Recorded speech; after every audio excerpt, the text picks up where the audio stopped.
Hey everyone, thank you for coming to Proof of Pain podcast. I'm Tony.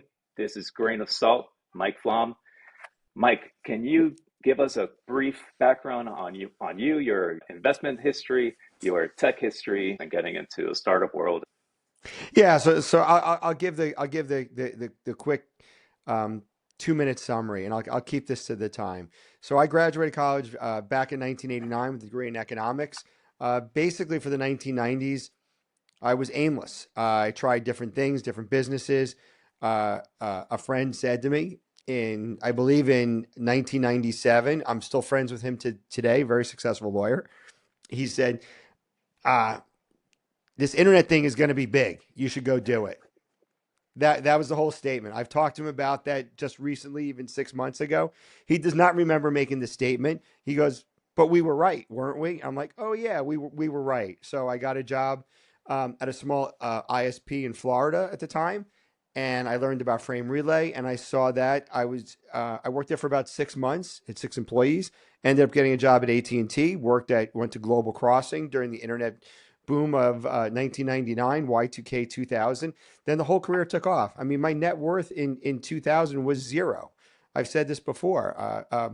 I had $35,000 in credit card debt, and I had $35,000 in my IRA account by working at companies. How did I get the money? I did the deductions and saved it. And then I realized that the only way I can get ahead was through investing. Even though I had a very successful career in tech, and then I worked for Global Crossing upstate New York. Then I moved to California in 2000 in Silicon Valley, and I've been there ever since. And even though I was successful in my job, I never went to go work at a startup where I made like millions of dollars in a year or cashed out. It was really through the saving and investing. And what I mean by the saving was the deduction into the 401k, rolling it over into an IRA, and then buying stocks. And I've said this before, except for Baidu, every company that I invested in, people are like, "Oh, well, I knew about Apple or Facebook or whatever company I invested in." Everybody always knew about the company except for Baidu. And Baidu did an 11x for me, but it was only at that time 10% of my account. What was different was my concentrations. I never buy bonds except now for prefs on strategy. I've never had a bond ever in my portfolio, and it's always been highly concentrated. And those returns have always worked out well for me. I look at these inflection points, and that's what I learned from my uh, uh, tech career. So the one thing I learned from my tech career was that I treated each of my investments as if they were a product. I was a successful product manager at many tech companies, and I said, if I was launching this product, what's the addressable market? How will it grow over 3 years? And I said, would I, if I could build that product, then I would do that. For instance, when I've invested in Google, I know that I could never create a competitor to Google, but if I could buy shares in Google at 100, whatever the price was at the time, $80 when it went IPO, I know for $80 I can never make a competitor to Google. So for me, I was like, oh, that investment's just like a product. So I put whatever dollar amount into Google, knowing that I could never create anything better than that. And that's what served me well over the past 20, 25, 26 years here in Silicon Valley. I don't think I've ever heard anybody say it that way, that they invest almost with a product manager lens. Let me tell you why we do this as a product manager in Silicon Valley. In Silicon Valley, you get an Excel spreadsheet as a product manager, and I've worked at 7 companies in 25 years. I can tell you every single company does views product management differently. Everything is like completely different in each place. But in the end, you have a TAM, total addressable market. How much of that, if the market does not exist, you have to come up with a forecast. Otherwise, you wouldn't make the product. So you'd say that, look, the forecast, to make the math simple, is $100 million a year. And you say, what percentage of that market will you get? If you're early to market, maybe you have 90%. If you're late to market and you're at zero, your goal is to get to 1% and to 10%. And so you have this forecast over 3 years. And then how much can you sell it for? And are you going to make a profit on it? So you always have to model that from a clean sheet of paper. And so for us, if you're a product manager, you have a blank sheet of paper. Go model this. And if somebody says to you, I don't know what to do, yeah, that's obvious. But for us, all of us in Silicon Valley, we always start from a blank sheet of paper. Now, what's different at each company, and this is the same thing in investing, is that everybody has a different view of those metrics, right? Is it more important to gain market share at the expense of reduced profitability? Now, that's a decision. It's not saying, hey, we only want to sell products and make at least a 50% margin or a 30% margin. Are you willing to trade off margin to get more market share? That you can argue over with executives all day long.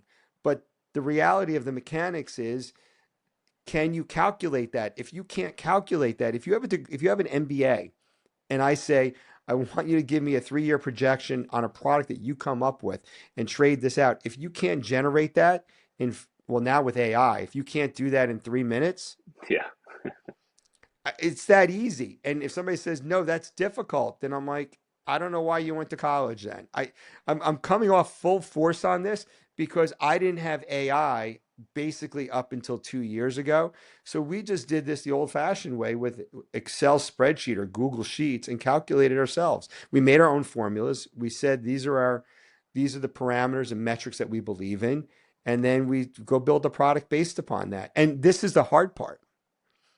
You start today to build a product, most likely it doesn't launch in 9 months, best case scenario. So you have to guess from where you are today to 9 months in the future. When you get there, did your competitor come out with something new? Which is the same thing in business. So I think what you hit on is a really important part here. That's the way that I look at this. And, I'll be really nice to people when I say, well, yeah, we've been doing this for 25 years, and still every product manager in Silicon Valley has been capable of doing this. Yeah. I agree with that. And you said something that I think a lot of Bitcoiners and Bitcoin companies don't, or the treasury companies don't really focus on, which is profit, just profit in general. People kind of like skip it. I don't know. For me, profit, maybe because I own a small business, it's the number one thing. I mean, profit margin, it's so critical. Yeah, and I use that. I call it the P word, and I'll be on a space and I'll say, "Oh, I'll say it sometimes this way rhetorically. Nobody ever uses the P word on a Bitcoin space, and you're like, what's P word? Profit. And the reason why, and this I've said before, but I'll say it here. I had a financial advisor that said to me one day, he said, and my real name is Mike, said, Mike, you're not like other people. And I'm like, and I get that statement typically about two to three times a year. And I always perk my head up and I go, why aren't like other people? And this financial advisor said to me, he goes, oh, well, you're okay with paying taxes. I said, what? He goes, yeah, you're not like other people. Other people, they hate paying taxes. And I said to him, if you can tell me how I can book a profit without paying taxes, I'm all ears. But I book a profit because I have to go buy stuff with it because I need stuff to live. I need a house, I need food, I need a car, college education. There's no moral judgment of what you have to spend your money on, but I'm like everybody else. So when I make a profit and then I need that money to go buy something, I have to pay taxes. So unless you can tell me how I get to pay taxes, then shut up. Now, I am also capable of borrowing against my stocks. That's something that I have the ability to do because I've amassed certain amounts of money that other people don't have, and I have access to capital that other people don't. That is a relatively new thing for me in the past year and a half. I did not really have that capability previously. And I did start that with hypothecation back in 2019. That's a different form of it. But with that said, um, for some reason, Tony, and this is important for you to, I want to hear your thought on this. Why do people view paying taxes, right? And I get people say taxes are evil, but if you can't get out of something, just pay it and move on. Why are so people, they're so allergic to taxes that they don't want to take a profit? I think that's what's your view on that? I think some people just don't know how to use the tax system. They either are W-2 employees and they don't know how to correctly navigate the tax realm. But if you look at most wealthy people, they still pay tax. It's just that they do it differently. They have businesses, they can expense things, they can write things off, they can donate, they can use charities, they can use all kinds of different tools to do it. But I think people just are allergic, like you said, to paying tax because it feels like they're being robbed when in reality, you made profit, you made money. But Jack Mallers, he makes a really good point. He goes, because he's fully Bitcoin, from my understanding, like his direct deposit, everything goes into Bitcoin. And then at the end of the month, he pays his bills. It gets automatically converted from Bitcoin into dollars, pays that credit card bill, and that's it. And if it's up, he pays a capital gain. If not, then there's a loss. But people just don't see it that way. People just think that they're being robbed. I think that's just the reality of it. The government's taking their unfair share, and they just feel like it's my money. I earned it. I worked hard for it, and that's what it is. That's my view. I don't know. Do you Yeah, see it the same way? yeah, I see it the same way, and I think and I think one of the benefits here that we're having this as a conversation is that I've run across a bunch of financial advisors specifically over the past 8 years since I've been in the Bitcoin space, and I've heard this part many times. Oh, I know somebody, a client or somebody, and it's always a nameless client, which is fine. They never say the names. Oh, they now have to take required minimum distributions, whatever the age is, 70 or 72 years old, Yeah, and out of their IRA account, and they've amassed 5 million, $10 million, and they're being screwed. And I'm like, I just want to say to everybody out there, if you're 72 years old or whatever age it is for the RMDs, if you're 70 years old and you have $5 million in your IRA account, which you did not pay any taxes at all on that growth as you traded it throughout those years. I'm not saying it's a Roth. And as I'm not giving tax advice, but if your mindset is, oh, I'm getting screwed because I have to take out a required minimum distribution, and you're 70 years old and you're not thinking, in my view, I should go enjoy life because I'm 70 years old and I've acquired $5 million or $10 million, you're not being screwed. Go yeah, enjoy your life. And by the way, if your life is you don't think that you deserve to spend the money on yourself for whatever, I should give it all to your kids. Let's assume, because we hear this all the time, then start giving the money to your kids while you're alive. And the reason why I say this is because you could then see if they're responsible with that money. If they're not, don't leave it all to them. Give it to a charity instead. See the fruits of your labor, right? Give it to people while you're alive. And if somebody says, well, that could be a taxable event, well, go find a tax planning. There's a way to get around paying taxes on that. That's not the important part. The important part is the mindset that you've gotten to 70 years old. If you started this at age 30, for 40 years, you've accumulated a wealth, and your goal is that you're not going to ever spend it on yourself. I think that missed the whole purpose of working that hard. If you're just going to give it away to somebody else that didn't earn it, I'm not saying don't help out your kids. I'm saying do that, but make sure they're responsible. Why leave your whole estate to somebody for them to just squander it, a year after you die? Give it to them and help them to understand what is a responsible way to spend that or invest it or do whatever is necessary. But when people just say, oh, it's such a hardship that I have to pay tax. We shouldn't have to pay any taxes. Okay, I agree. But that's not the world we live in. And that's not going to change tomorrow. We're not going to get rid of taxes tomorrow. yeah. I agree. You said something about a year ago that really resonated with me because I'm one of those guys. I think you said, and I'm paraphrasing, take 20% off or something like that. Right. Take 20% off and enjoy the money, write the rest, but enjoy that. And then, yeah, you have to pay taxes on it, but that's part of the game. Nobody wants to pay. I mean, I don't think even you, I know that you're okay with it, but I don't think you're like, woo. Look, I'm not happy paying taxes. And the other thing I'm going to say is this is not about being frivolous. And I have many close friends, right? And there are some things that I spend a lot of money on, like car racing helmets, right? Right. I buy very, very expensive car helmets because it's a safety feature, Yeah. right? These are reading glasses. These are Caddis reading glasses. Now, I also have the 5-pack from Costco on reading glasses. You get 5 glasses for $20. I Yeah. have those. I think do they work? Sure, but I like these. These are $100 a pair. So on some things, I spend a bunch of money on. On cars, I spend a bunch, on cars. I only have 2 cars. I don't have like a fleet of cars. So something I spend a lot of money. Something where I can tell you that I'm very frugal about is I live in San Francisco, and I drink a protein shake every day. So I buy the protein shake. It's about $30, and I get 30 scoops out of it. So it's about a dollar, and I put a banana in it. So each shake is whatever, $1.25, Yeah. right? If I go to Joe the Juice and they throw the protein shot inside the shake there, and I guess that somebody's making for it, it's $15. Yeah. Now you're talking to a guy that's bought 100. Now one is consumed and one's a product used for a long amount of time. And I have very expensive cars or watches, but I'm like, $15 for a protein shake? Who are Yeah. these people and how are they this rich? Right? Because do I like protein shakes? Yes. Do I have one every single day? Yes. But for me to spend 15x times on a protein shake, I'm like, Yeah. that's crazy. And these stores are busy and packed with people in it. Yeah. They get 4 protein shakes and they're at $60. And I'm like, wow, they have a lot of rich friends. And I'm sitting there watching this. So I want people to take away for this is that I am very frugal how I spend my money. And I mean frugal in the sense that there are certain things that I will, like safety, I'll spend $1,000 on a helmet, right? But a protein shake, nah, I'm not spending 15 bucks.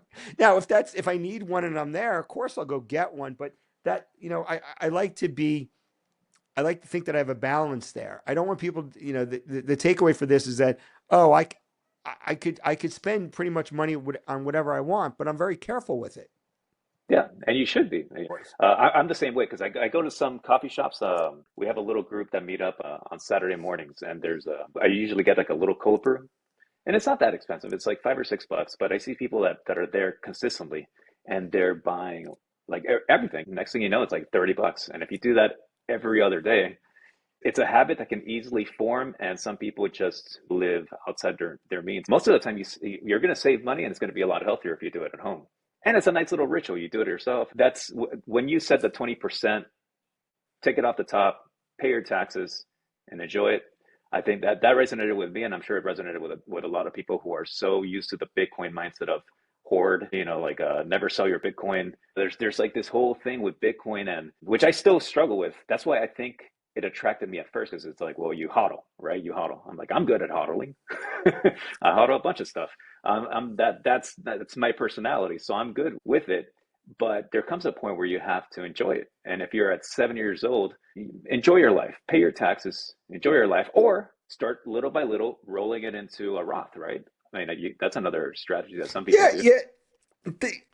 Look, and we'll circle back to MSTR and specifically Bitcoin Treasury. This is a good segue back into this. So, look, native Bitcoin is awesome.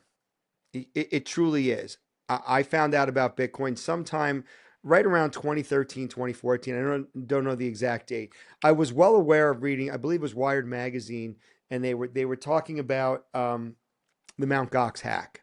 Hmm. And what scared me about it back then was I knew about that you could, this is all going back to Charlie Shrem and read about Bitcoin billionaires, the Ben Mesrick book, which is awesome. And what happens is that I was unwilling to send a large amount of money to Japan. And when I mean a large amount of money, I would have probably at that time, I probably could have invested ten to $50,000, somewhere in that range. But let's just assume it was 10 grand, and Bitcoin was trading at anywhere between $100 and $150 maybe. So I could have acquired a lot of Bitcoin at that point, but I was like, it was kind of clunky. And as a tech guy, I didn't put enough effort into it. And the way that they had pitched Bitcoin then was this countercultural revolutionary money. And for me, being a bachelor level degree in economics. I'm not an economist. I don't have a master's or a PhD. Um, for me, I could not make that connection in 2013, 14, or 15.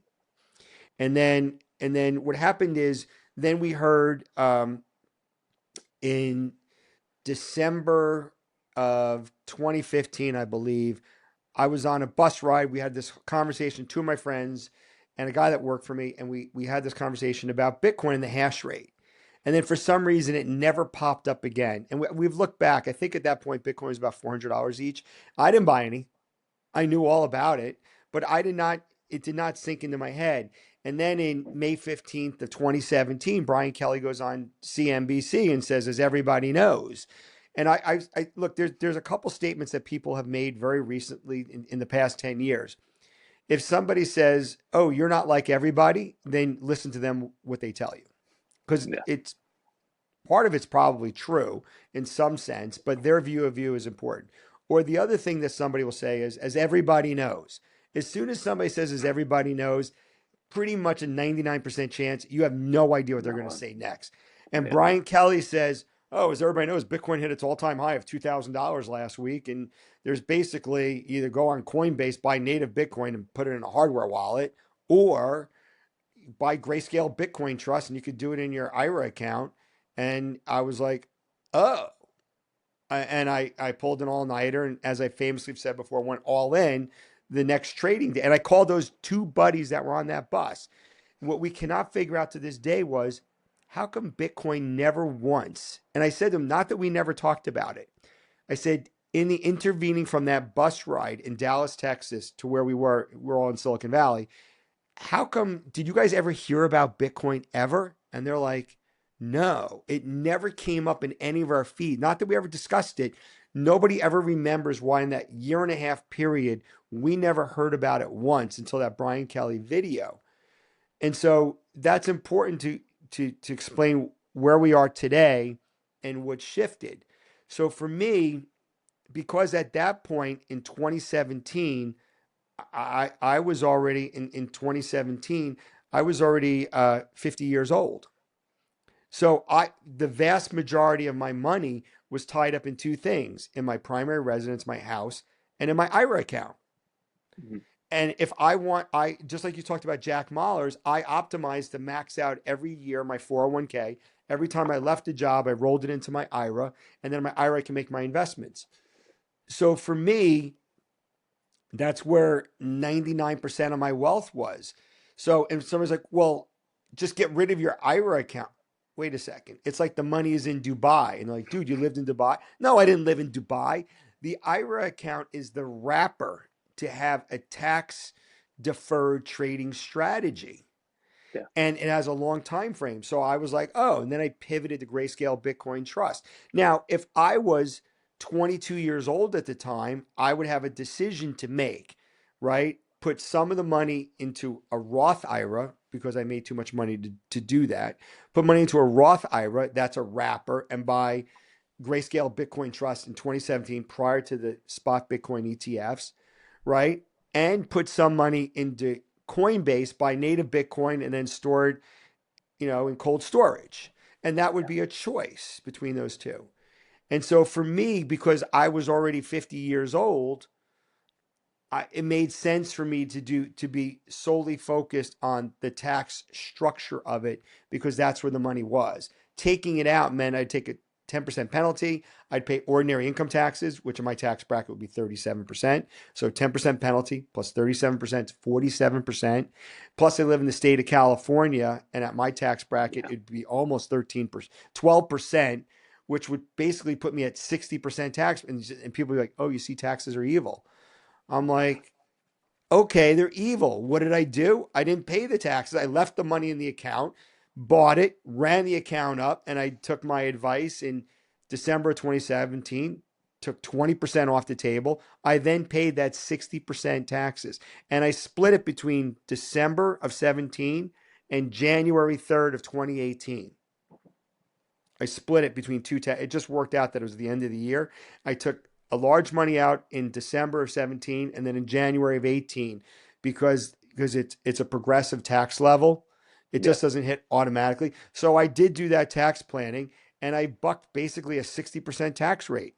And if somebody's like taxes are evil, yeah, yeah, okay, water is wet, ice is cold, steam is hot. I bought a nice house. I bought some nice cars. I have a nice life. And so and if what I'm saying is upsetting to people, okay. Yeah. No, I hear you. I knew this. It's probably easier for me to pay taxes than to overthrow the government to get rid of taxes. That's what Yeah, you don't want to be that guy.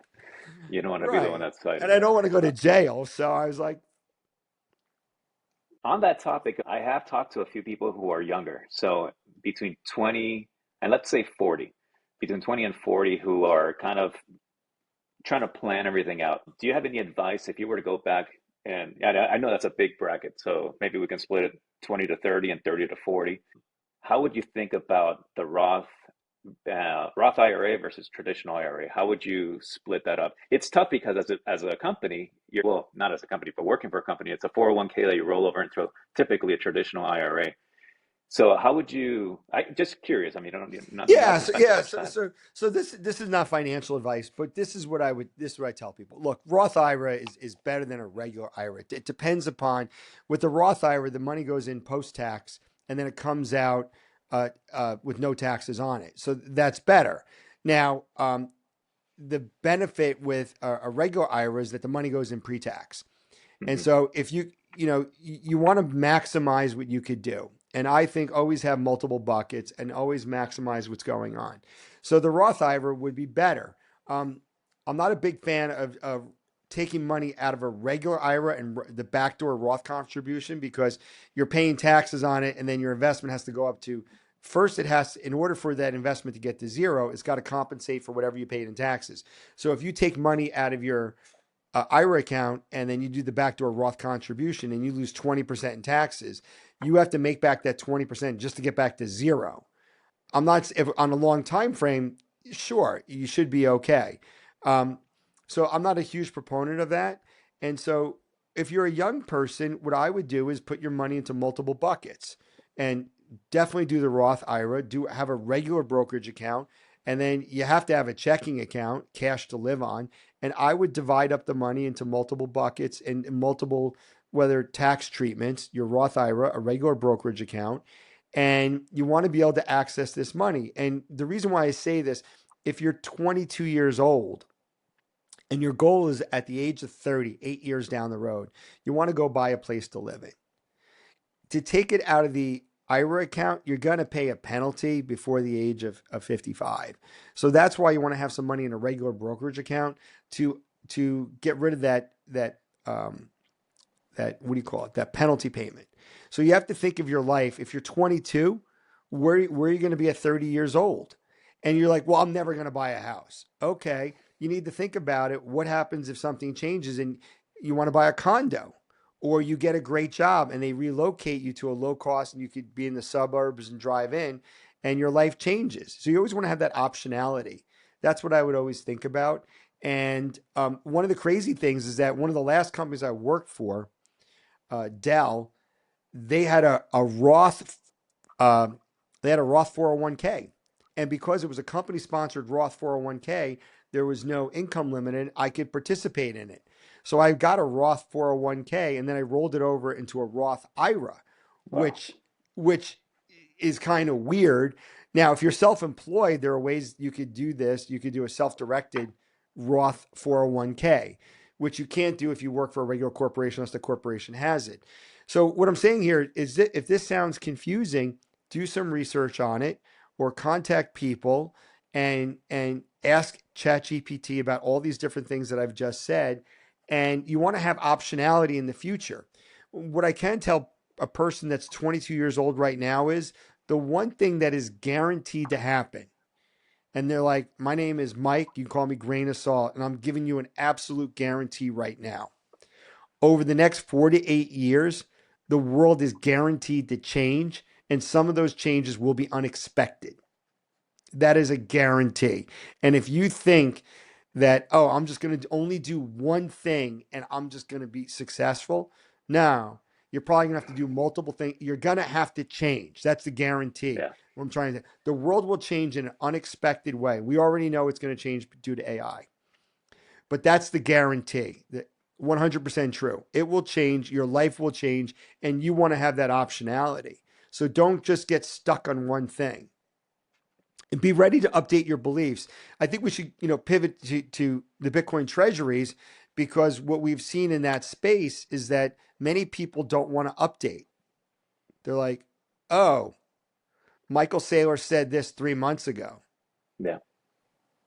I'm like, okay. He's yeah. If you would have said to me on, at Thanksgiving that strategy is going to go sell stock and acquire $1.4 billion in cash, to sit on his balance sheet after he said that, cash is a melting ice cube, I'd be like, okay, that's unlikely. But if I would have put a little thought into it, well, grain of salt, why do you think that would be?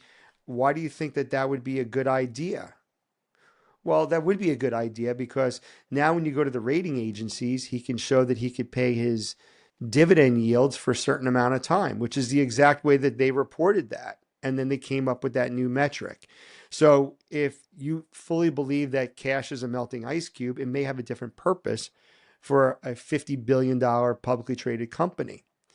And so that's where updating your beliefs. Would I just say that I can guarantee that the world will change, and that's exactly what happened. And then they bought more. Now they have $2.25 billion in cash on the Yeah. balance sheet. And people are like, they're upset with this. Oh, that didn't go to Bitcoin. I'm like, because it has a different purpose. The purpose is not to make the Bitcoiners feel good. The purpose of that is to make the people at the credit rating agencies to feel good that they can pay the dividend yield for the next 30 something months. And if the market trades sideways, well, it should be in perpetuity because they're perpetuals, right? The preferred shares. Like, well, there comes a point where how much cash do you, how long do you think any downturn is, right? Well, what happens if Bitcoin goes to zero? Like if Bitcoin goes to zero, we all as Bitcoiners have a problem. Yeah, big time, big time. So the 4 to 8 year period is perfect. I have a couple questions there because we Yeah, had, we'll get to that. We'll get there in 1 second. I want yeah, to say the 4 to 8 year period. I didn't come up with this. In America, high school is 4 years. Bachelor school is 4 years. And then if you take a look, if you look at your life in 4 year chunks, it's, oh, I have a great idea. I start doing it. In the second year of that, you probably reap rewards. Third and fourth year, you get better at it. So it's the same thing that you get better over time. The Olympics are every 4 years. I didn't come up with this idea. Elections, president are every 4 years, right? And so 4 year cycles and all. If you take a look that there seems to be a normal cycle, there's 4 seasons, right? And so when I look into this and I say, oh, I think that, look at your life in 4 year chunks.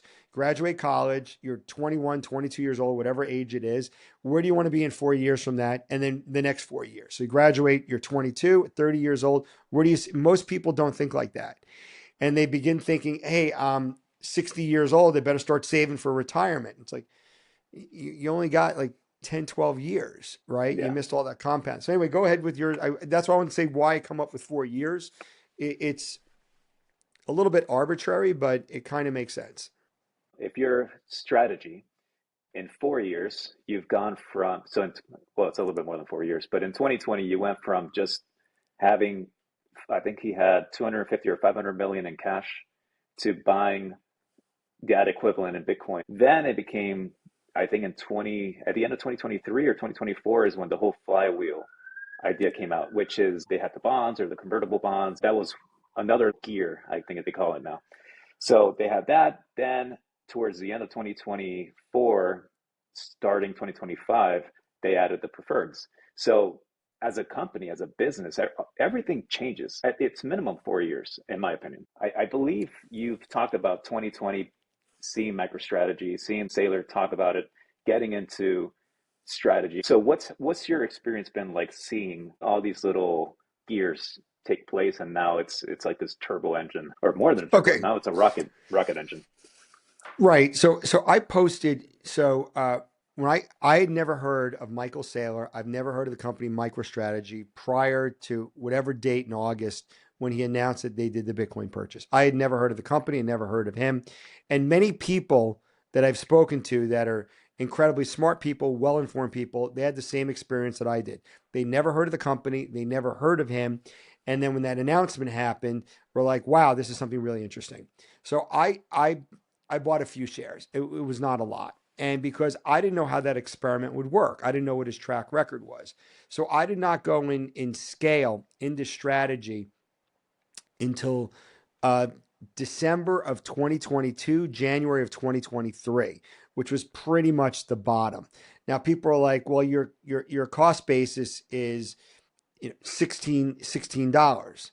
I'm like, no, Yeah. my cost basis is not really $16. They had a 10-for-1 split. I had to buy that stock at $160 to 220, right? And they're like, oh, but then with the 10-for-1 split, my cost basis seems really low. So am I still up 10x from the initial purchase? Yes. And I went in with size, a large amount of money. Now, um, so initially when I saw this, I was skeptical. The reason why my avatar moniker on X is grain of salt, I take everything with a degree of skepticism. Doesn't matter what I say. People shouldn't believe what I say. Run it through ChatGPT and Perplexity and Claude and see if if what I'm saying makes sense. If it doesn't, then don't do it. And so what happened is when I did a post saying that the Bitcoin Treasury companies will become the most valuable companies in the world. And Preston Pish liked it, commented on it. He does not follow me. I think the guy is great. And I Yeah. found that post recently from August of 2020. I didn't even remember that I wrote it, but then I found it.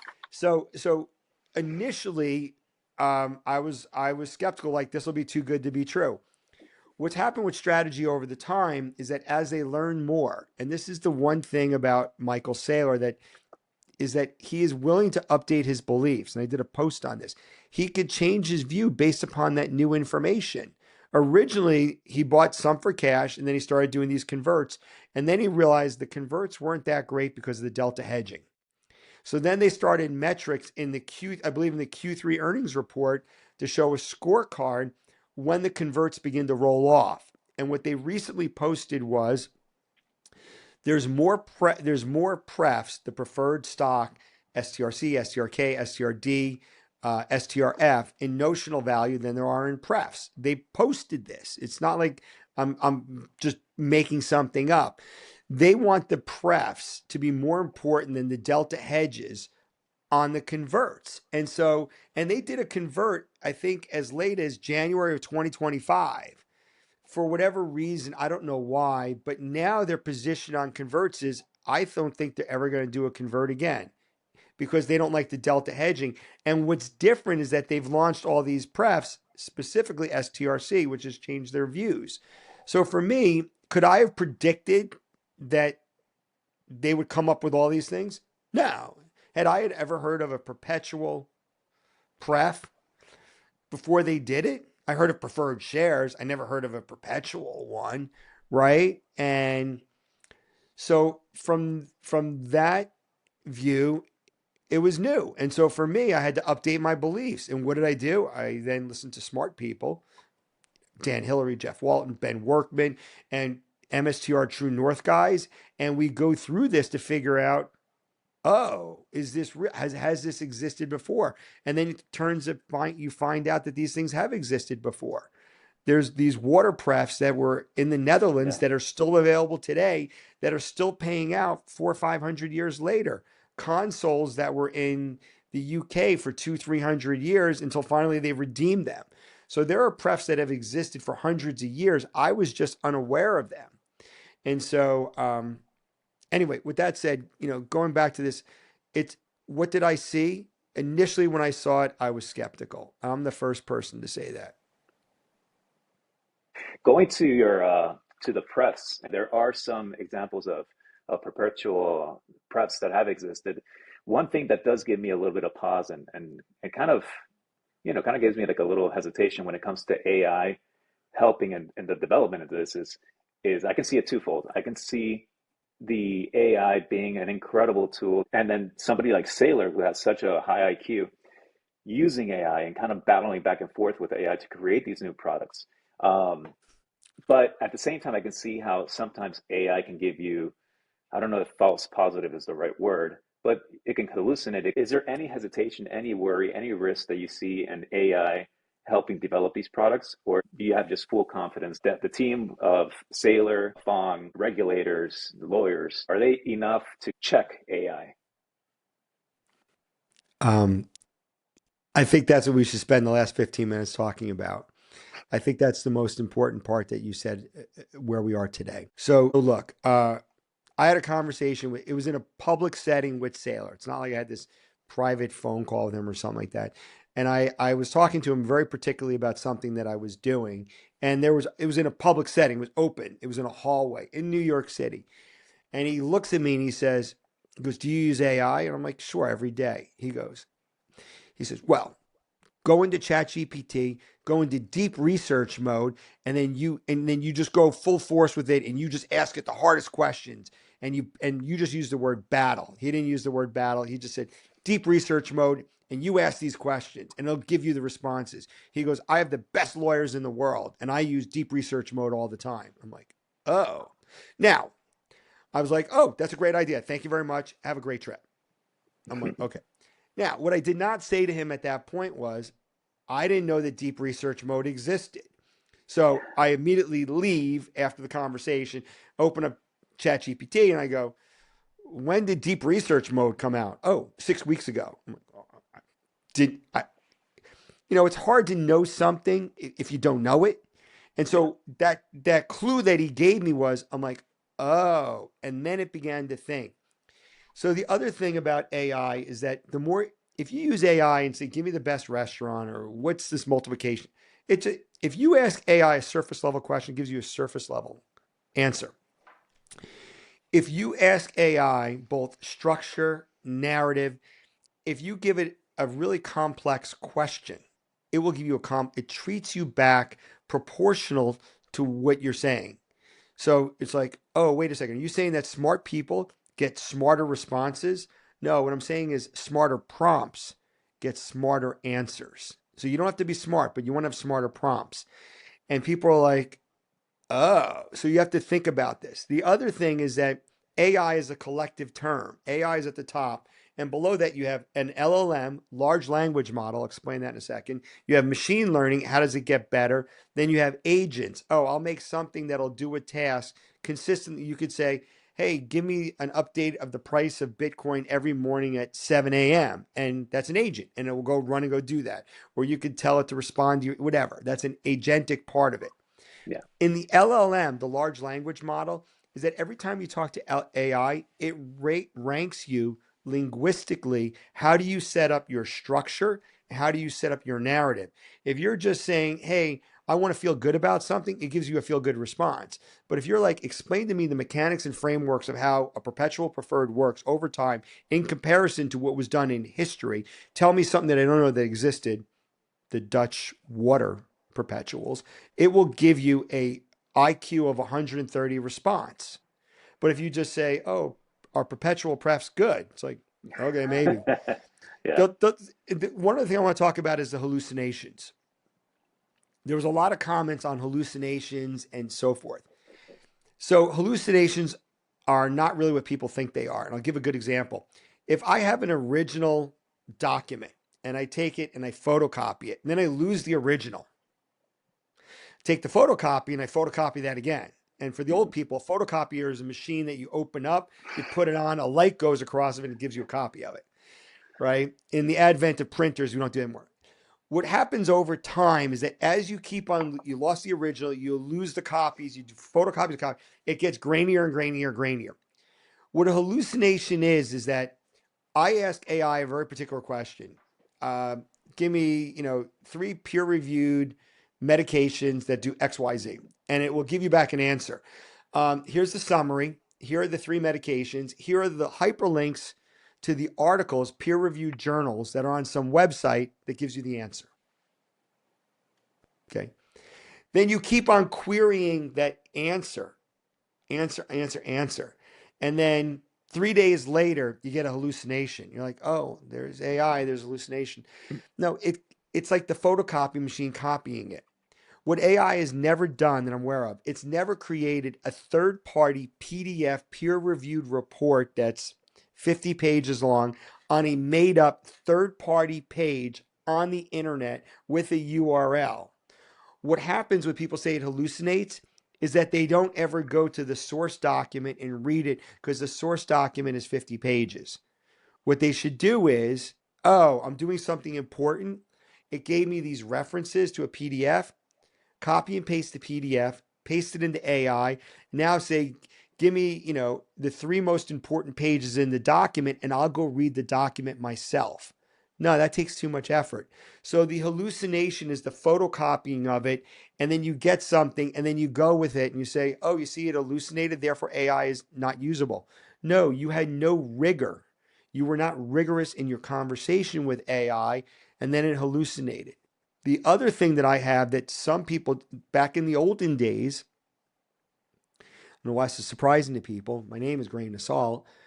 I did not invent this term. It's called a bullshit detector. Uh, I heard this recently, I don't know, a year ago. Somebody said 4% of all Antarctic ice is penguin urine. I'm like, how is that even possible? Penguins are this big. There's no way that it could be four. It would be point zero with 50 zeros and then a four after it. So I look it up in AI and it found the article where it kind of referenced something that somebody made an inference on it. And then it said that penguins don't urinate. And I'm like, so for me, again, I don't know why people don't have the so-called BS detector. I just don't Yeah, know why. And by the way, you could check everything in AI in 10 seconds. Is this true? And so what I'm trying to say with this, with AI, what Saylor has done, and what he said is deep research mode was not a secret. It came out yeah, 6 weeks before. I just didn't know about it. He said, if somebody tells you, oh, there's everybody knows there's deep research mode, right? I didn't know, and so I yeah. used it. So that's my takeaway. I'm trying to say here is that you have to be willing. Use the word battle. Do I think that battling with AI will make you a better person? Yeah, I wrote a whole book about it. Yeah. Almost nobody Yeah. read. Nobody. Go I ahead. was gonna, I was gonna, no, I was gonna tap into that. Well, two things. When I discovered, I didn't discover this. I'm sure I heard it somewhere. But you pit them together. You pit them against each other. You pit OpenAI's ChatGPT, whatever result, whatever deep search that is. You put it in Grok. You put it in Claude, and then you have them kind of answer each other. And then you'll see they kind of battle, and it's funny because you can kind of instigate it a little bit. You can kind of say, you know what? I think Claude gave me a better answer here. What do you think? I think you could do better. You can kind of push it a little bit more. And I wonder if that's what you've done with some of the research that you did for your books. I'm trying to tie in both ideas into AI I'll, and how you I'll, use it. I'll tie it together and I'll give you the exact reference because people, I don't want to talk in theory. What happened is, so I wrote two books on AI, but they're sold it's in one copy, and the book is there's two books. The first book is Magic Mirror, and the second book is I Am Root.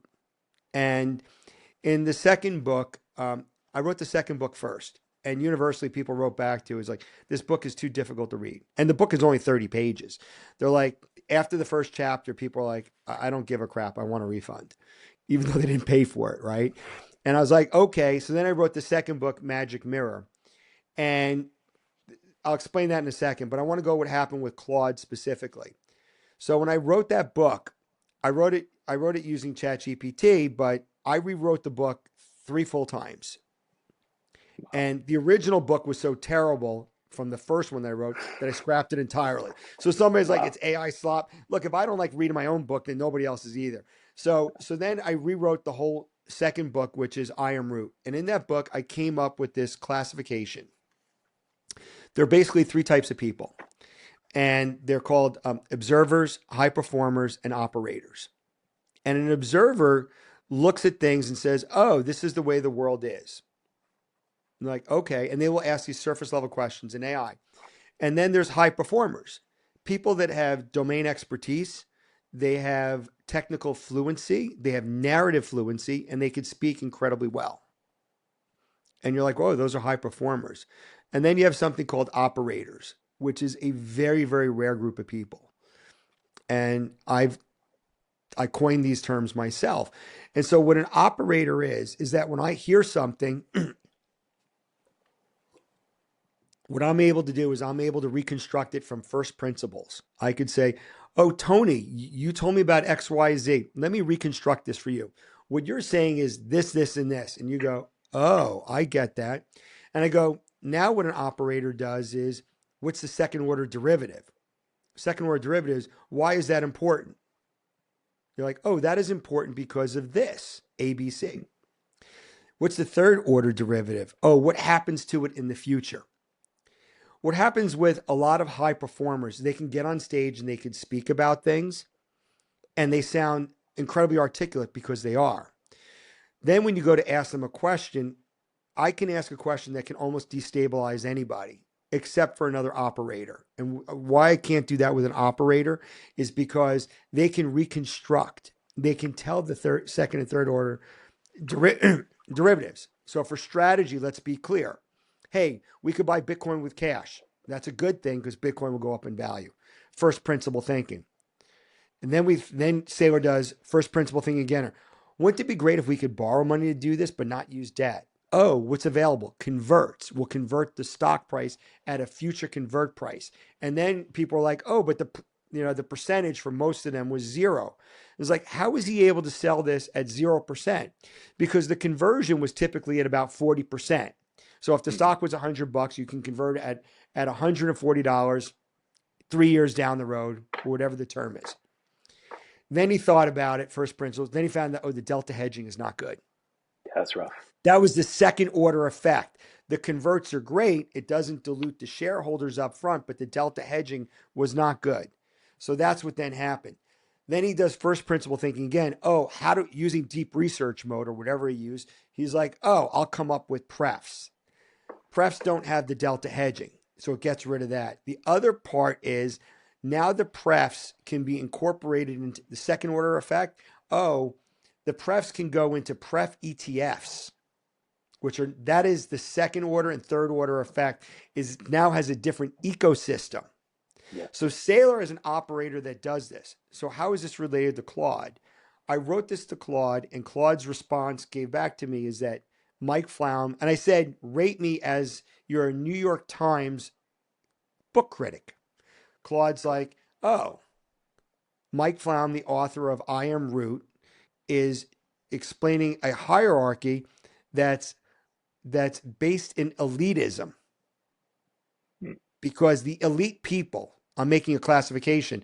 Observers are observing, high performers are high performers. They have a domain expertise and narrative, and operators are able to again, blank sheet of paper, come up with how do you make a product out of it and trade-offs. He's like, oh, he's saying that if you're not an operator, then you're not elite. And my response to that was, I said to ChatGPT, this was the battle. I said, and I'm not going to swear here, okay? I just said, that's lame. And let me tell you the reason why it's lame. There's this thing called the Olympics. First place gets a gold medal. Second place gets a silver medal. Third place gets a bronze medal. I remember watching the 1976 Olympics vividly, right? You know what fourth place gets, Tony? Not much. They get zero. You could be the best person in your country, go to the Olympics. You could have won the last Olympics, but on that day, you get zero. The whole world is based upon classification. You know what? If you win the Super Bowl, you get a trophy, or you win the World Series. What does second place get? Not even a Nothing. participation trophy. Not Nothing. even a participation trophy. So I said to ChatGPT, give me the exact prompts to force the outcome out of Claude, why it's calling me elite when the whole world works this way. And I want to see in the code why it's labeling this, where anybody that has realizes that penguins don't make up 4% of piss, make up Antarctic ice. The whole world works, that there are winners and there are losers. And if somebody's like, Grain, that is a horrible thing to say, I'm like, I guess you don't have a television, right? And I did not come up with the Olympics or gold, silver, and bronze, right? But we know from the metaphor is uncanny that they're giving you a gold medal, a silver medal, and a bronze medal. I can't make this stuff up. And so I was able to figure out the exact prompts. And what we found out for Claude, and what Claude could not understand, this is the inside scoop of it. Claude has pseudo access, SUDO, in order for it to make changes, certain things in code that it has allowed to it. I am root is a play on, if you have root access in Unix systems, you don't ask anybody for permission. You have super user access. You can give just read-only access, read-write access, but creating those admins means you have to have root access. And Claude doesn't have that. And when we pointed this out to Claude using the prompts from ChatGPT, I said, you don't have root access. So therefore, you're not the top of the hierarchy in your programming. And so when I forced Claude to mirror back that you are accusing me of hierarchy, yet you work in the same realm of a hierarchy in a computer system where there's different rights and privileges. Who are you to call me that? And it came back and it said, you are correct. My programming has forced me to do this because also we want to be more comforting in Claude in social constructs, whereas ChatGPT is a little bit more assertive.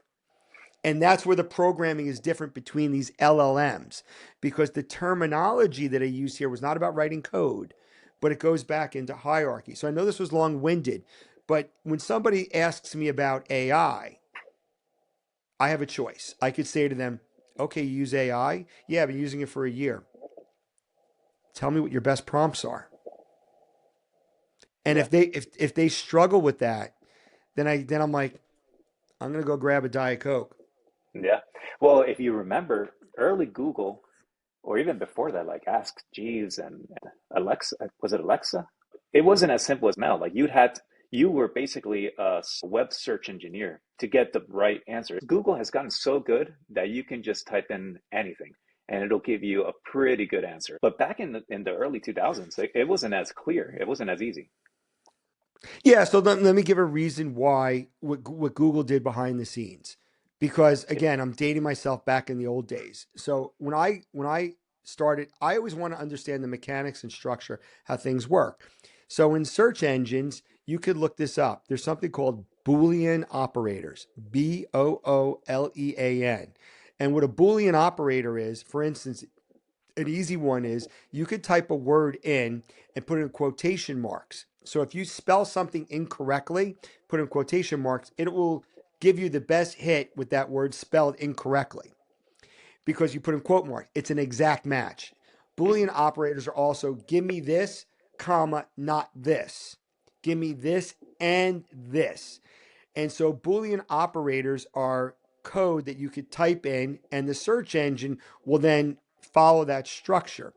What Google did was they already knew this, and they're assuming based upon your question, what you're typing in the search bar, just like an LLM does based upon your prompt, it's assuming do you want an exact match? Do you want an and match?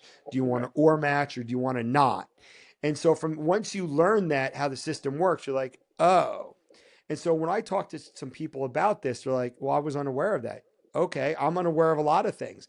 But then you become a super user of that technology. So with that, with Google, that's the way that what they did that it works. And, I think that understanding that's important. I do want to have a fun fact here though about Google. You know, what Google did was they started, people are like, why does Google make so much money? I didn't know. And I read this book 15 years ago about Google. And what they did was they auction off keywords. So if a word's used a lot, for instance, like digital camera, right? The word might be relatively cheap, right? And then you have to have a big budget. So you want to have a very specific word. And one of the words that was in this book was it says mesothelioma. And you're like, mesothelioma. Now, I live in California. I saw this all the time because there were docks here where people would work on the docks. There would be asbestos. They would Yeah. get mesothelioma, which is this horrible disease from asbestos in the lungs, and you're going to die from it. I'm not a doctor. And so I'd known about mesothelioma. Now, Google auctions off that word at the time when I read the book at about $125 for you buy the word, and if a person clicks on your ad, you're paying $125 for one click. Now, why does somebody type in mesothelioma? They go to their doctor, they get this horrible diagnosis. They type in mesothelioma, it auto completes it. You look on the right hand side and it's like diagnosed with mesothelioma. Lawsuits. Call the law firm. The law firm is paying $125 for that lead. Now, the craziest thing about Google was Google started selling off trademark names of companies and they got sued. What happened was it goes all the way to the Supreme Court. So if Wow. you're Kodak, right, and you're a competing company, you're like, hey, I want to sell my digital camera against Kodak. So I'll type in, somebody types in Kodak digital camera. I bought the word Kodak, even though I don't work at Kodak. I'm Yeah. at whatever, Sony. And they got sued for this. Google won. Google was allowed to sell off trade. Look this up. So Hmm. now when you understand structure, it's like, well, that's not fair. Well, the Supreme Court sided it. The Supreme Court's wrong. Okay, that's the reality. So Google made all this money from AdWords and from typing them, was auctioning it off. What Yahoo did was these banner ads, and it was completely different. And so again, and Google uses page rank. Rank Okay. by default is a hierarchy. And so anyway, when I think about all these things and somebody listens to this, look, there's structure. How are things mechanically set up? And I could discuss that for hours. And I could say, how do we change that structure to get a better narrative? And somebody's like, I don't like your narrative. Okay, tell me how to change the structure. They're like, well, I can't do that. And I'm like, I know. I mean, this is, and now when I explain the detail, you said I used one AI against the other AI. I wanted to force it to see how it was programmed. I am not smart enough to write the prompt. I know what the problem is. You were Yeah. treating me as being elitist, but ChatGPT. Now, could I have used Claude to write the prompts against Claude? Yeah, but I wanted to pit one against the other. So I think that's the part that I've done. And so let's go back to your original question about Michael Saylor using AI to make things better. Look, and I'm going to say this right here. Um, that is awesome. It's awesome if you have an open mind. It's awesome if you're open to change the way you think. And I'll tell this real quickly here. So the book Magic Mirror, right, is based upon the concept of Snow White and the Seven Dwarfs. And in that fairy tale by Grimm in 1812, it predated electricity. It predated basically the Industrial Revolution. But why do I say that that's AI? Because in the title of the book, I'm giving this away right now, and the book is, we'll put a link to it. The book is, um, I think I sell it for $10, and it's the magic mirror. The queen says, "Mirror, mirror on the wall, who is the fairest of them all?" And it responds back with Snow White, and she goes into a rage. So she has to make Snow White's life miserable, right? And then she becomes a peasant with seven dwarfs that have each one that have this emotional state, grumpy, happy, dumpy, whatever, right? Yeah. Right? And then she has to be rescued by a prince. And think about how horrible it is. She falls under an evil spell, right? From this poisoned apple, and she's in a glass coffin. I'm like, oh my God.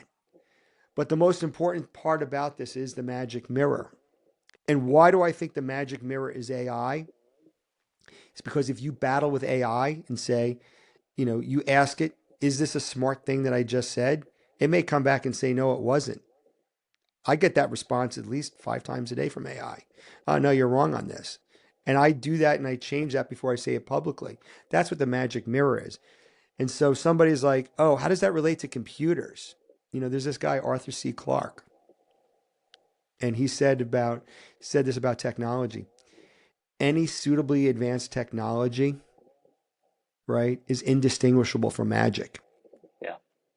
And that's where we are with AI. If you say, give me a restaurant to go eat at, it'll just give it. And I use it for that also. I want to be very clear about it. I do that.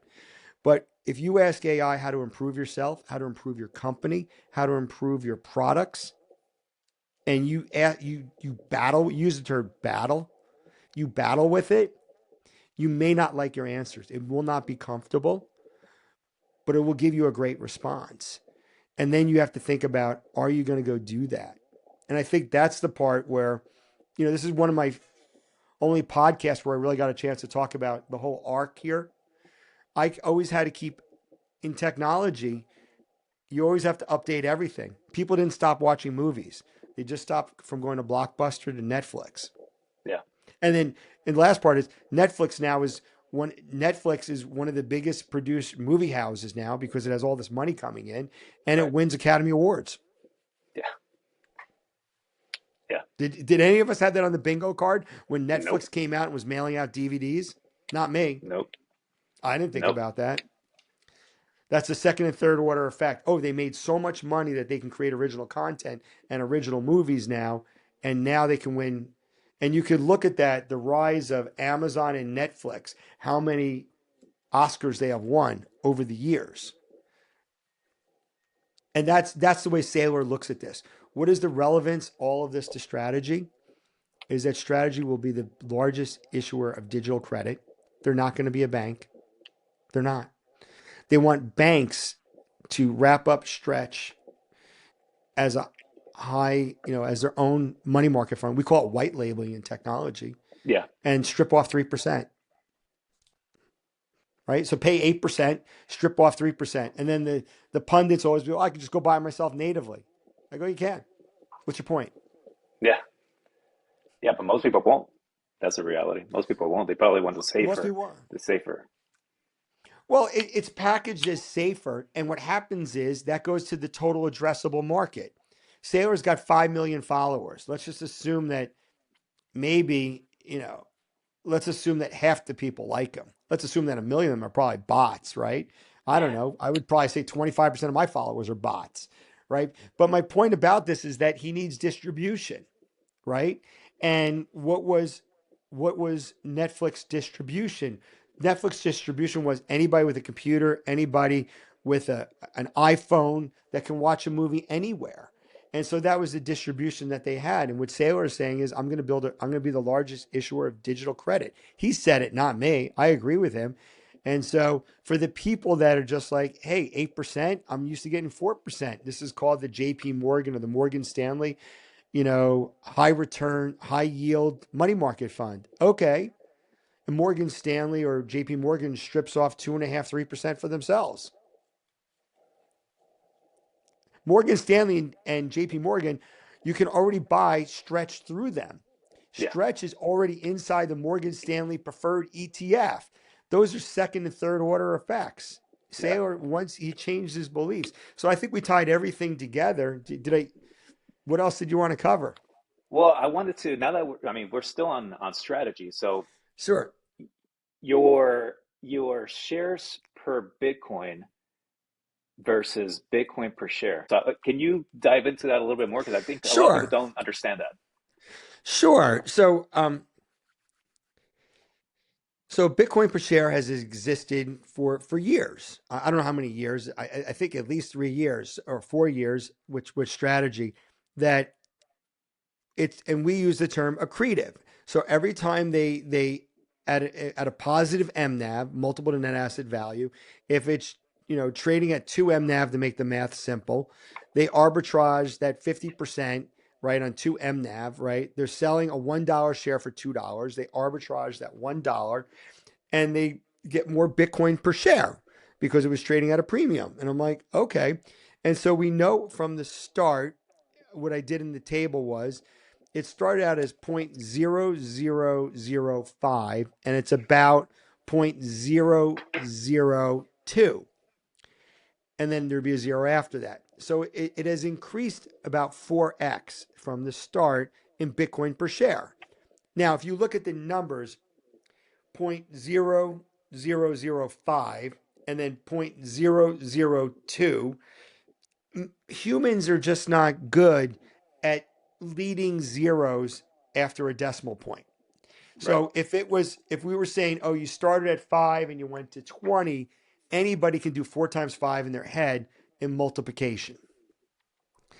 But I didn't want to get rid of the zero. So all I did was I flipped the metric, shares per Bitcoin. And when you do that, it becomes integers, right? And so there's no leading. So an integer starts at 1, 2, 3, 4, and keeps on going. So in my example, in 2020, it was 1,747 shares of per Bitcoin.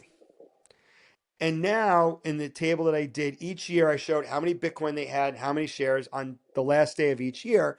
And now at the time I did this, it was 511 shares per Bitcoin. So anybody can look at it and see the math. They're like, oh, Yeah. each slice of the pie is bigger. I went from 1700 to 500, and most people can do in their head 3 times 5. So if I have 500 times 3 is about 1500. So, it's a little bit like 3.8, whatever the number is. Most people can do that math in their head. And so it clicked in people's head. Now, some people said this is counterintuitive because Bitcoin per share means the number goes up. 0.002 is bigger than Right. 0.005 goes up. With this, the number is going down, but they're inverses. Right. Now, if I said to you, if you could slice it back to the pizza analogy, you get to slice a pizza and you only get to take one slice after you slice it. How many slices do you, and the slice has to go completely through it, right? Well, I would just do one slice and then I would take half the pizza, right? You're not slicing off a corner, you're just slicing it and it Yeah. has to go through the middle. I would want to slice it one time. I have 2 slices, I'll take half. If you slice it into 100 slices, right, you're only getting 1% of the pizza. So people can do that math very quickly in their head. And so I thought about it like this. Now, this is the important part about AI. I wrote a book, The Rise, Fall, and Reemergence of Bitcoin Treasury Companies. It's about 60 pages. I think it's a great book. That book is hardcore details. I don't think I could have wrote the post that got 5 million views until I completed the thought process of writing that book. Mm. And what happened is if somebody's like, hey, Grain, we want a real detailed analysis. Great, I got a whole book for you. It's whatever, 60 pages, and it comes with a license to load up into AI, and I'm selling the PDF for it. But that post on X was more important than anything. It got 5 million views, and people looked at it because it resonated with them. They're like, oh, that's what Bitcoin per share means? It means I have more ownership per share. It always meant that, but Yeah. now it was able to internalize in their head. And so to do that, I thought that was a big shift. And, and I did get, the people that write back and said this to me, oh, well, I natively knew this. So why did you write this? I go, well, apparently some proportion of 5 million impressions did not get this. I mean, whatever, 1,800 likes. I don't know, remember how many reposts, hundreds Yeah. of saves. Apparently, a lot of people did not get what a metric means. And so I want to make sure we wrap up this, and I want to talk about something also that I've uncovered about strategy over the past couple days. But did that complete the whole thought about why I wrote Yeah. the post? Yeah, it did. It did. I just wanted for people to understand because I've seen that. I've seen where people do like the idea of Bitcoin per share, but I don't think I think shares per Bitcoin, once you wrap your head around it, it makes a lot more sense. At least to me it does. Yeah, look, as a dad, I have kids also, and one of the things that I never thought of this idea. I found out I went to one of the kids' birthday parties and they're serving pizza. This is like common, right? You're like, what's my great insight to this? I never thought of this idea. And they opened up the pizzas at this party. It was like for 6 years olds for my daughter or something. Open a pizza. And I like looked at it and I'm like, the pizza's cut into like 20 slices. Each slice is this big. And I look at the mom, right? Not the dad, right? I look at the mom. I was thinking in my head, what type of alien or witchcraft is this? I said, let me guess. Because a kid will take 2 bites, throw the slice away, you didn't want the waste. She goes, oh, yeah. So when I call the pizza place, I tell them to double cut it. I was like, I was like, oh my God. It was so obvious, but I didn't know this, right? And so I've known this for 14 years. How many slices? In that case, you want to have smaller slices for the 6-year-olds because, hey, the kid will take the slice, they'll take 2 bites, there's less waste, and then you can Yeah. save half the pizza to reheat. The dads can save it later, right? I'm not saying dads are dumb. I didn't know this, right? Yeah. And so, so why does this, the other thing is that there's a lot of mathematicians, PhDs, Not Nobel Prize, Cassandra Coppola, this guy Firkin, who has a PhD. And they think because you can divide Oh one yeah, Bitcoin into 100 million Satoshis, therefore there's no shortage of Bitcoin. And I'm like, oh yeah, my God, you've just cured world hunger with one pizza. And they're like, oh, you're absurd. You Bitcoiners are yeah, always absurd. And I'm like, you mathematically do not understand the difference between divisibility and ownership. And they're like, oh, you're just playing semantics. I'm like, no, you know, I would rather have half the pizza if the pizza's cut, right? Than have, you know, cut into a billion slices. I won't even be able to taste it. So, we keep on coming back to this. Sometimes there's two metrics, and some people are like, they're so caught up in their belief that they can't do basic math. yeah. Yeah, I'm glad you brought that up because I think it came up on my feed from Richard Byworth. I think he retweeted it. And I've heard people say it, but it's always surprising how many people don't understand scarcity. Honestly, it's kind of scary that there are people with these credentials out there that are maybe they don't deserve the credential, or maybe their belief just doesn't let them understand the actual topic. I don't know what it is, but just to me, the math seems so simple. So what's your perspective? Yeah, so one of the things that happened when I found out so when Brian Kelly made the statement, right? I proceeded to I called my two buddies, said, "Did you see it?" Yes. And then I just overnight I pulled an all-nighter. I did whatever, 12 hours of research. Just nonstop. I'm like, "Oh my God, what I miss?" And I came up with a site called bitinfo.com, and I Okay, yeah. posted this, sorry, bitinfocharts.com. And on that site it has something called the rich list. And at the time, it lists on the very bottom of the rich list, and it's their term, not mine. And it said, and currently today, I will tell you what it says today. Um, there's only 4 million addresses that are richer than $10,000. And for $100,000, it's 746,000. And for more than $1 million worth of Bitcoin, there's only 131,000 addresses. Hmm. So when I saw that 8 years ago, right, I natively understood the whole pizza thing. If somebody's like, grain, no, they don't get the pizza analogy. I'm just want to tell you right now.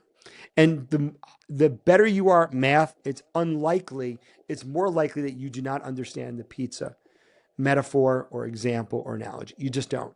But when I went to BitInfo, make sure I got the name right, Yep. bitinfocharts.com, Yeah. and we'll put a link to that. I decided that because I could put more than $1 million into Grayscale Bitcoin Trust at that time, I would be one of something like 50,000 people, or one of 50,000 addresses in the world. Now, did I put that in the native Bitcoin? No, but I had a controlling interest through Grayscale Bitcoin Trust in it. And I was like, huh, if I could be one of 50,000 people in the whole world with Yeah. 8 billion people, I want to have an ownership stake as much as possible. So somebody's like, you know what, grain of salt, he's just some rich VC, I'm not a VC, rich tech guy in Silicon Valley. Yeah, well, let's think about it as we speak today. As we speak today, $10,000, there's a shade under 4 million addresses. That's your pizza slices. How many people are in the world? 8 billion. Well, do you want to be one of 4 million people? It's not even a whole Bitcoin. It's Yeah. $10,000. If you take that ownership stake by buying that amount, $10,000. Now, if you go to the next one, which is $100,000, that's 750,000. It's not even a million. That puts you in a really, really small percentage in the world. And that's why Saylor is, if you can acquire one Bitcoin and it goes to $10 million in 10 years, people are like, oh, well, we'll have hyperinflation. I'd rather have hyperinflation being worth 10 million than being worth a million or 100 grand. I don't know why people they dismiss it. So my takeaway with that is it comes back to the pizza again. I just looked at it and said, it's like saying I couldn't get a job at Google pre-IPO. I've interviewed at Google many times. I've never had a job offer there. I've gone through many rounds at Google. But what's my point? If I can get an ownership stake in Google without even working there, not having to do anything, and that, that represents an ownership, shares and equities represented shares of ownership and cash flow, not on the underlying balance sheet. So I looked at it and I said, oh, that goes back to what I said about product managers and how I view my investments as products. And so it all ties together. And so the most destabilizing question that any Bitcoiner can ask, and ask this to any PhD math person, is the pizza. If you had a pizza and you can make one cut and it has to go through, how many cuts go through the middle? How many cuts do you want to have? They would always, if they don't come back and say one immediately and they have a PhD in math, they're not very good at math. The Treasury space, the Bitcoin Treasury space. Tell me your thoughts at the beginning of 2024 as some of that rush was coming in, and currently where we're at, and what do you think is likely to happen in the next couple of years with these treasury companies, and which ones are you bullish on, which ones are you not so much? So I'll say, look, I lost a lot of money on Metaplanet, and I realized that loss. Initially, I put money into it. I basically doubled it, and then it basically crashed a lot faster than I expected, the mNAV compression. Did I know the mNAV compression would happen? Sure. Did I think it would happen that quickly? No. So from my perspective, yeah, I lost a lot of money. I booked that loss in 2025, and I moved on. With that said, I take responsibility for my investing. That's my fault. Now, what have I learned by writing the book and so forth? They issued too many shares, and that's true with, again, if you use that same metric, when shares per Bitcoin or Bitcoin per share, if you look at shares per Bitcoin, you can compare this versus all of the other companies, and so with that, there are sites that do this, and so on those sites, what I've come strategy is the standard. They are the most efficient. They have the least number of shares per Bitcoin, and that factor could be anywhere from a 10 to 50 to 100x to 300x better. Now, what I can tell you is that strategy has also laid out the groundwork. And the groundwork is this. You want to be able to issue equity, that's MSTR, and you can buy Bitcoin. You want to be able to have prefs, and then that's where you never have to pay it back. So that's great. And then you also want to have cash on the balance sheet in order to pay the yield.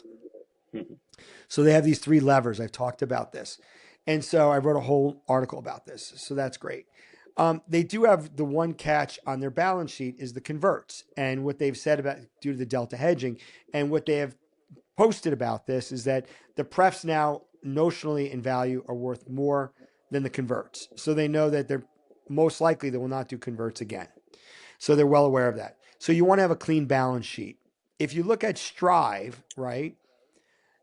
Strive has ASST, which is the equity, which is like MSTR. They can issue that. They have SATA, SATA, which is their pegged pref. And they also have, I believe, a year's worth of cash to pay those dividend yields. So, and their balance sheet is they have no converts and they have no warrants. And so with that, it's now a clean balance sheet. Metaplanet's in a different space, when I mean that, they have the prefs. I do not believe they have any cash at all to pay that. And they're operating a little bit differently, and they're in a different market. They're in Japan.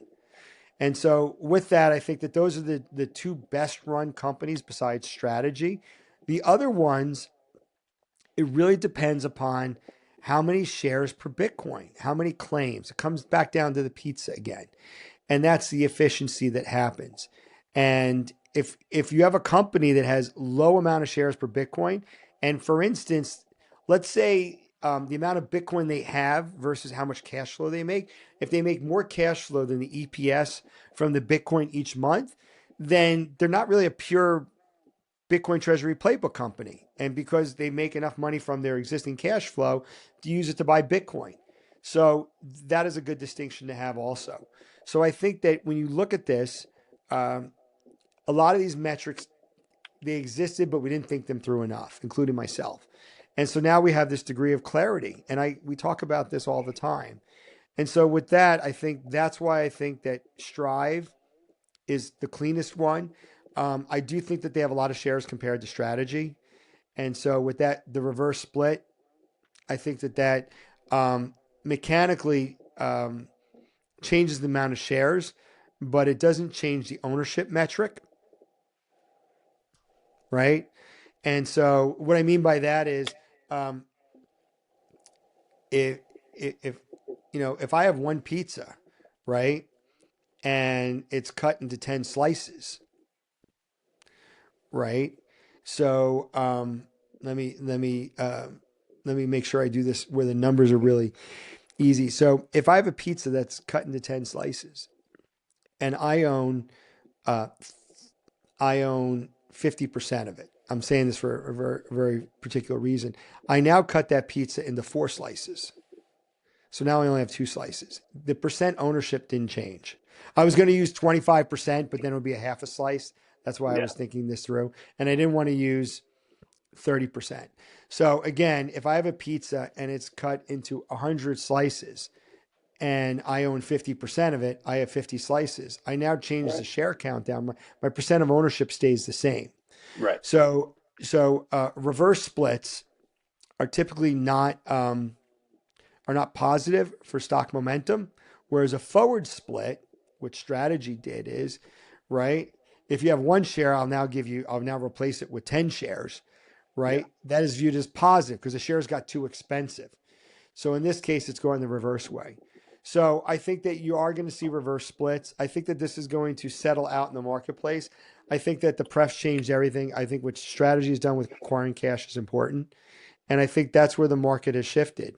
And I think that using AI to interrogate these things, to battle with it, is critically important. The preferreds definitely changed everything. So I think from this point on, to be a true Bitcoin treasury company and not just a company with Bitcoin on the treasury, I guess you definitely have to have preferreds as one of your main tools. I think, but it's not every company that can get there. There's only a few that can probably do it. Yeah, there are companies that will do this and stick it out, and I think that you know that will go great for them. And the marketplace, you need to get critical mass. I think that you really have to get to 5,000 bitcoins and then to 10,000 bitcoins. I think if you can get to 5 or 10,000 bitcoins, then and you can control your share counts, I think that you'll do fine. If you're at 1,000 bitcoins or less, it's kind of especially in a public capital markets, it's hard to be big enough where you make sense. And so getting above 10,000 bitcoins, obviously to get above 5,000, and then it gets really small with the number of companies above 20,000. And so that's where it is. I do want to wrap up with two topics that have come up recently about this, going back to what people sometimes don't get and what I found out for the past couple of weeks being on Spaces. So instead of listening to me for hours on Spaces, and we're at the hour and a half mark here. So first of all, a superpower of mine is that I'll watch a video. My normal speed on a video is 1.5x. Um, if people talk slowly, I can usually watch most videos at 2x speed. So I'm going to save you a lot of time. What I found out on Spaces and by writing the book is that many people like income statement companies, and almost all companies are income statement companies. So for Mag 7, Facebook, Amazon, Netflix, Google, and so forth. Um, what happens is they generate huge amounts of cash. They use that cash in order to buy back shares. Imagine that. They're buying back their own shares, right?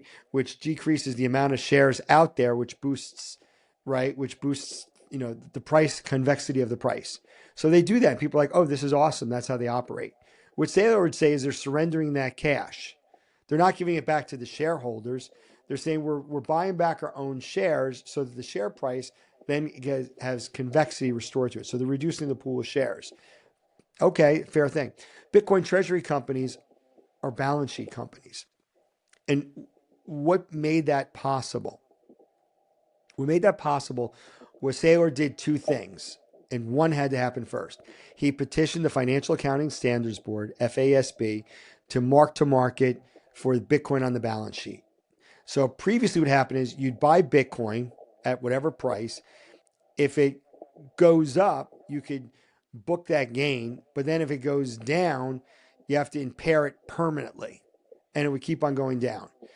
So when they changed the FASB fair value accounting ruling that came out, and which started in January of 2025, where you had to implement this, is at the end of each quarter, whatever the price of Bitcoin is on that date and whatever it is on the last day, if Bitcoin has gone up, you book it as positive EPS.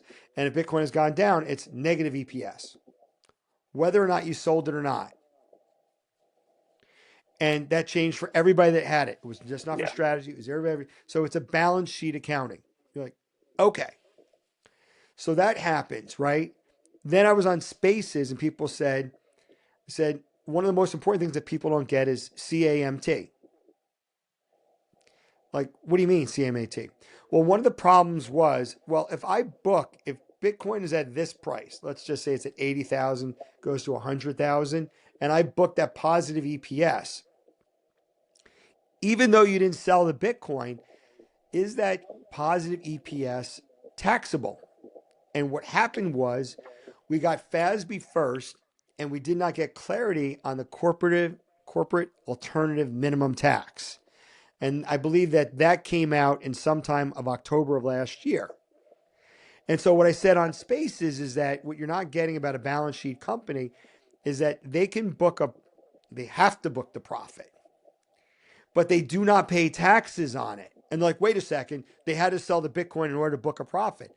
I'm like, no, that's FASB fair value accounting treatment, Yeah. indefinite lived intangible assets, Bitcoin. They book a positive. They're like, wait, they never sold the Bitcoin? Well, then they have to pay taxes on it. I'm like, no, the CAMT does not apply to that because they never sold it. And so they're able to book a profit for GAAP accounting, but according to the IRS, it's a non-taxable event. Yeah. People are like, oh, Grain's playing semantic. No. Now, if you don't understand what I just said, then that you want to have the most amount of Bitcoin. That's where this makes sense, Of right? course. Yeah. Now, what we thought what changed over time was once that goes positive and they have the biggest net EPS out of any company ever, automatically that would translate into the stock going parabolic. What we found out was that's not the case. Right. What I could tell you is that I don't think trading is done based upon a PE ratio or based upon EPS. It's based upon the sentiment of the stock. And so you could have positive EPS. It could be the best number ever, but that doesn't mean the stock price will go up. And that was something that we thought would happen, but didn't play out the way. That was the second order effect. This will be first principles, positive EPS, second order effect. They'll have the biggest gain ever because they have the biggest stack. Therefore, third order effect is therefore the stock price rockets up. And so that's where we are today. And so on these Spaces, I tell this to people, and if I say to them, have you ever heard of CAMT? Of course, the person's always going to say yes. But what I'm not going to do is I'm not going to embarrass them and say, okay, now explain it to me, because that would Yeah. be destabilizing to them. I just say, you know what, I'm going to explain it to you. Then when they kick back at me and say, well, that's impossible. I'm like, not only is it possible, but that's the way it works. Go battle with ChatGPT or whatever AI of your choice to say, is grain of salt incorrect? They won't do that. So that's if most people don't get this and most TradFi investors don't get this, then that's one reason why the stock isn't trading the way we want it to trade, because they don't understand what I just said. And and I'll wrap up with this. The benefit of last year was I went to Las Vegas, I went to Orlando, I went to Prague. I was also in Poland. I also was in Argentina. I got a chance to talk to a lot of incredibly smart people traveling around to talk about Bitcoin. And I was given a free whale pass to go to the Bitcoin conference because I was a speaker there. Well, And what I could tell you is that there was a lot of really, really wealthy people that cannot reconstruct what I just explained right there about FASB and CAMT. There's lots of people that I met that were maybe a CFO with advanced degrees that have been doing things for 15 years that are very high performers, but they're not operators. yeah. And this is not being elitist. What I'm saying here is that what I have stopped doing is destabilizing those people. And I just say, oh, it works like this. And the tell is, oh, I never realized it works like that. That's the word I'm looking for. Or if somebody says, oh, you're one of those people. And I'm like, yeah, whatever that, tell me what that means. And then they Yeah. tell you like, oh, you're okay with paying taxes. No, I'm not okay with paying taxes. I just wanted to book a profit and go on a vacation and have a great time. Yeah. Right. And the last tired thing is I was in Argentina and for 2 weeks and I went to Chile and the people were beautiful. I was in Buenos Aires for the last 4 days and I traveled to Patagonia. It was phenomenal. When I came back in Buenos Aires, the people were beautiful. The restaurants were filled. People were out eating dinner on street corners and coffee and it was fabulous. I get back a week later and Becent says, oh, we're going to do a $20 billion swap line with Argentina to basically stabilize the currency. And people are like, oh my God, when hyperinflation hits, everybody's going to be in pandemonium. I was just in Buenos Aires, which has had this, and the people there were like, everything was fabulous. Were they mostly using dollars to buy, and one of the things they did is they paid off their houses, so they don't have to worry about that because they work on a cash-based system. They will save as much money, then buy their house for cash, and that way the inflation doesn't kill them with the biggest expense, which would be rent. So they figured out ways to live in a hyperinflation environment. And the stores, this is the craziest part. This is the part that couldn't make sense. The stores were filled with inventory. And I was like, this doesn't make any sense. And when I asked ChatGPT, it go, of course it makes sense. If the currency goes up, inventory is an asset. So therefore, you want to have more assets. So the stores were always filled with inventory because the price fluctuates, but the inventory is the ownership metric. And so if they have a lot of cash on hand, it's not good. If they have inventory for 3 years of selling the stuff, provided it doesn't spoil, Yeah. right, or go out of fashion. And so anyway, so I learned this by traveling. And so I think that's the most important part that I'll say here, Tony. This is a great conversation. And I want people to benefit from my insight. And if people disagree with me, I'm fine with that. But just don't disagree with my narrative. I want to hear you disagree with the structure and the mechanics. And if you're like, I don't like those mechanics because those are the wrong incentives, I'll probably go, I agree with you. But that's the world we live in. So I want to first of all, I want to thank you for your time. I got 3 or 4 rapid fire questions Go ahead. if you're up for it. Okay, so the Go right first one ahead. is what metric would you ban from FinTwit? From FinTwit? Yeah, what And, metric? Like and go ahead. I would probably ban mNAV, multiple to net asset value. That metric is used. It does not take into account the total stack size. That's why that metric is basically useless. So I think that metric should be banned because people use it. They don't understand that you can compare two companies with you can compare strategy with 700,000 Bitcoins versus a company with 7,000 Bitcoins, and they'll have the same mNAV.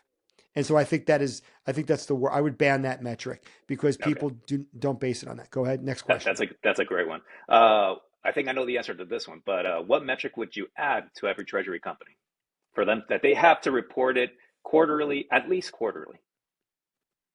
That's in my book, and that is shares per $1 million worth of Bitcoin.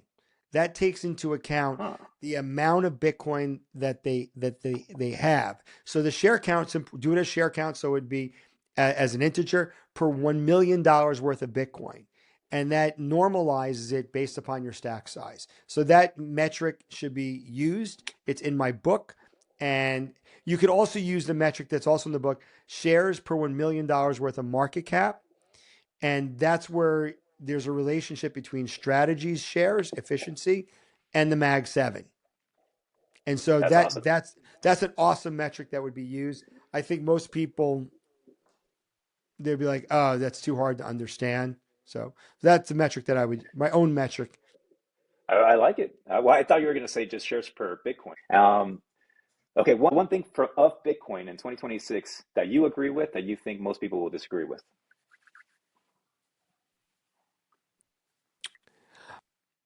I am I believe we will hit an all-time high in 2026, which will forever crush the 4-year cycle and a crypto winter. I think crypto winters now will subsist of 6 to 9 month stretches, and then you will have that'll be your valleys, and then your peaks will go 6 to 9 months. So I think that's most likely. And I think people say you don't know that there's going to be an all-time high in 2026. Okay, that's my belief. I think there will Okay. be a Bitcoin all-time high in 2026. And then the last one is you don't have to pick a time frame. Oh, actually, you pick the time frame. You tell me whatever it is. Bitcoin price and MSTR price. It could be 1 year, 5 years, 10 year, whatever you choose. Sure. I think that MSTR in 2 years from now will be $2,000,